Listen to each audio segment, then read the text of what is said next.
வணக்கம் உறவுகளே. இன்றைய வீடியோவில் என்ன பார்க்க போறீங்கன்னு சொன்னால், அந்த சிக்கனில் வந்து நிறைய ஐட்டங்கள் நீங்கள் செய்து சாப்பிட்ருப்பீங்க.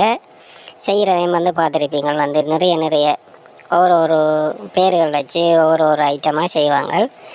அதில் எல்லாத்தையும் விட வித்தியாசமாக நாங்கள் அன்றைக்கி முட்டை சிக்கன்னு சொல்லி ஒன்று செய்ய போகிறோம். முட்டை சிக்கன் அதை நீங்கள் தொடர்ச்சியாக வீடியோக்குள்ளே வாங்க பார்ப்போம். என்ன மாதிரி சொன்னால், இறைச்சியை வெட்டியெல்லாம் க்ளீன் பண்ணியாச்சு. அதுக்கப்புறம் இந்த இறைச்சி துண்டில் இந்த மாதிரி வெட்டுகள் போடணும்.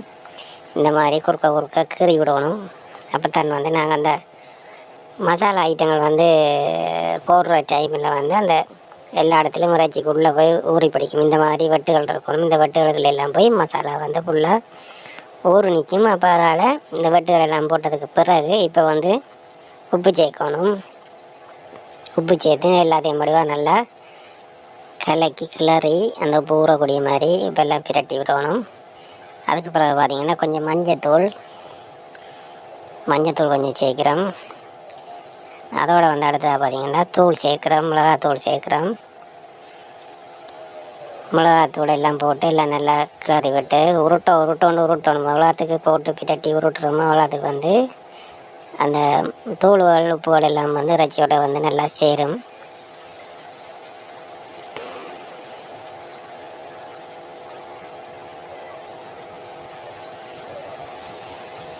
இப்போ பார்த்திங்கன்னா இவரை ஒரு 5 நிமிஷம் ஊற வைக்கணும். ஊற வச்சதுக்கு பிறகு அடுப்பில் சட்டி வச்சுட்டு அடுப்பை போட்டுட்டு அதுக்கு பிறகு தண்ணி எதுவுமே விடாமல் இந்த இறைச்சியை அவிய வைக்கணும். அப்போ தான் அந்த இறைச்சியில் இருக்கிற தண்ணி எல்லாம் வற்ற வேணும். அது என்னத்துக்காக இந்த தண்ணி வற்றணும்னு சொன்னால், அந்த அடுத்த கட்ட முறைகளை நான் என்னத்துக்குன்னு சொல்லி அதை சொல்கிறேன். அந்த செய்முறைகளை வரைக்கும் நான் சொல்கிறேன். நல்லா அவியணும். இறைச்சியில் எந்த தண்ணியும் இல்லாமல் நல்லா இது அவியணும். ஃபுல்லாக அவிஞ்சதுக்கு பிறகு தான் செய்யணும். இப்போ பார்த்திங்கன்னு சொன்னால் அவிஞ்சிட்டுது. நல்லா இறைச்சியும் அவியணும், தண்ணியும் வற்றணும். இதான் இதில் மெயின் பிரச்சனை. அடுத்த கட்டமாக பார்த்திங்கன்னு சொன்னால் இப்போ கடலைமா எடுக்கிறோம். ஓரளவு கடலைமா என்ன சொன்னால் அந்த இறைச்சி எவ்வளோத்தையும் அதுக்குள்ளே போட்டு பிரட்டக்கூடிய மாதிரி கடலைமா எடுத்து போட்டு அந்த கடலைமா 2 முட்டையை விட்டு நாங்கள் செய்யக்கிற 2 முட்டைங்களுக்கு போதுமானதாக இருந்தது. 2 முட்டையை விட்டு முட்டையில் அந்த கடலைமா நாங்கள் ஃபுல்லாக மிக்ஸ் பண்ணி எடுக்கணும், குழைக்கணும். நல்ல கூழாக முட்டையை விட்டு மிக்ஸ் பண்ணி எடுக்கணும். ஃபுல்லாக பார்த்திங்கன்னா முட்டையை விட்டு போட்டு நல்லா அடித்து மிக்ஸ் பண்ணி நல்லா கூழாக வரணும். எவ்வளோத்துக்கு நல்லா கூழாக கேளுமோ அவ்வளோத்துக்கு அடியுங்க.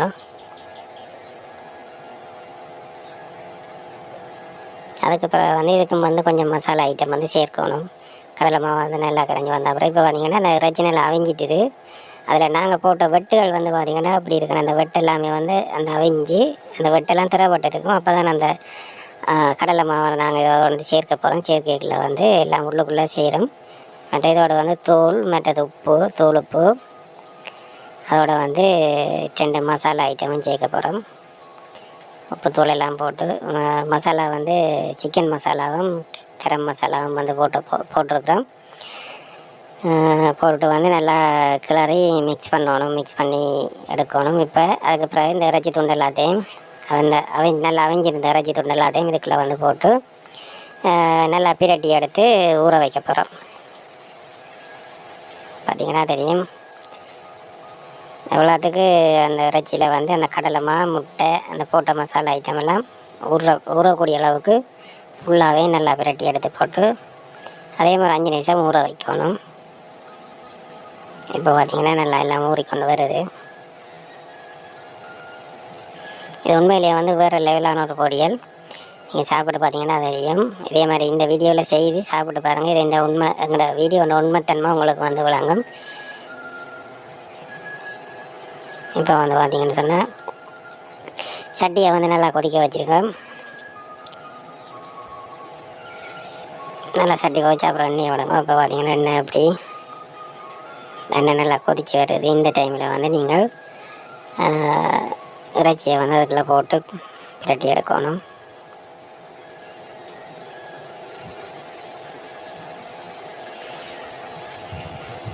இப்போ அந்த ஊற வச்சதில் பார்த்திங்கன்னு சொன்னால் அந்த கடலைமா, முட்டையெல்லாம் போட்டு மிக்ஸ் பண்ண அந்த கூழ் அப்படியே இறைச்சியை சுற்றி அப்படியே பிடிச்சி கொண்டு இருக்கும். அதே மாதிரி அந்த வெட்டுகள் போட்டுருக்கோம். அதில் நிறைய நல்லா அவிஞ்சு வரும். அந்த ஏற்கனவே நாங்கள் எண்ணத்துக்கு அவிய வச்சு நாங்கள் தனி இறைச்சியை ஏன் அவிய வச்சேன்னு சொன்னால், இறைச்சியில் இருக்கிற தண்ணியை வற்றணும்னு சொன்னால் பொரிக்கிற டைமில் அந்த தண்ணியெல்லாம் வற்றி இறைச்சி அவிகிற அளவுக்கு நேரம் நாங்கள் வச்சு பொரிக்கல நாங்கள் வெளியே போட்ட கடலைமாக அந்த மசாலா ஐட்டம் எல்லாம் வந்து எரிஞ்சு போடும். இறைச்சிக்கு மேலே இருக்கிற மசாலா ஐட்டம் அந்த கடலை மாவெல்லாம் எரிஞ்சு போடும். அதால் தான் இறைச்சியை முதலே அவைய வச்சு தண்ணியை வற்ற பண்ணி போட்டு திருப்பி பொரிக்கிறது. இப்போ வந்து பார்த்திங்கன்னா இறைச்சி பொரிஞ்சு கொண்டு இருக்குது. அதுக்குள்ளே வந்து ஒரு உருளைக்கிழங்கு எடுத்து அதையும் வந்து இந்த இப்படி பீஸாக ரவுண்டாக வெட்டி போட்டு இதையும் வந்து இந்த கடலை மாவில் பிரட்டி இதையும் வந்து பொரிக்க போகிறோம். இதையும் வந்து நீங்கள் சரி சாப்பிட்டு பாருங்கள். இதையும் வந்து ஒரு லெவலில் இருக்கும். இப்போ வந்து பார்த்தீங்கன்னா உருளைக்கிழங்கு வெட்டியாச்சு. இதுக்கும் வந்து கொஞ்சம் தூள் உப்பு இதுக்கும் வந்து சேர்த்து எல்லாம் பிரட்டணும். அப்போ வந்து இது மதுக்குரிய டேஸ்ட்டில் இருக்கும். மற்றது நீங்கள் வேணுமுன்னா மசாலா தூளும் அதுக்கு வந்து சேர்க்கலாம். உங்களுக்கு பிடிச்ச மாதிரி மசாலா ஐட்டங்களை வந்து போட்டு சேர்த்திங்கன்னு சொன்னால் நல்லாயிருக்கும். இப்போ வந்து பார்த்திங்கன்னா இதையும் வந்து இந்த கடலை கூழில் வந்து ஊற வைக்கணும். நல்லா பிரட்டி எடுத்துட்டு இதையும் வந்து கொஞ்சம் நேரம் ஊற வைக்கணும். இப்போ இறைச்சி வந்து பார்த்திங்கன்னா நல்லா முறுமுரண்டு பொரிஞ்சு வந்துட்டுது. இந்த வெளிப்பக்கத்தை பார்த்திங்கன்னா தெரியும், நல்ல பொன் நிறத்தில் இருக்குது. இதான் இதில் மெயின் பிரச்சனைன்னு சொன்னால் அந்த இறைச்சி ஏற்கனவே அவிய வச்சுனாங்களோ அப்போ அதை அவிஞ்சால் இப்போ எல்லாமே வந்து சரியான அளவுக்கு வந்து பொரிஞ்சு வெளியில் இருக்கிற மாவும் வந்து எரியலை, உள்ளே இருக்கிற இறைச்சியும் வந்து நல்ல ஃப்ரெஷ்ஷாக இருக்குது பார்த்திங்கன்னா தெரியும்.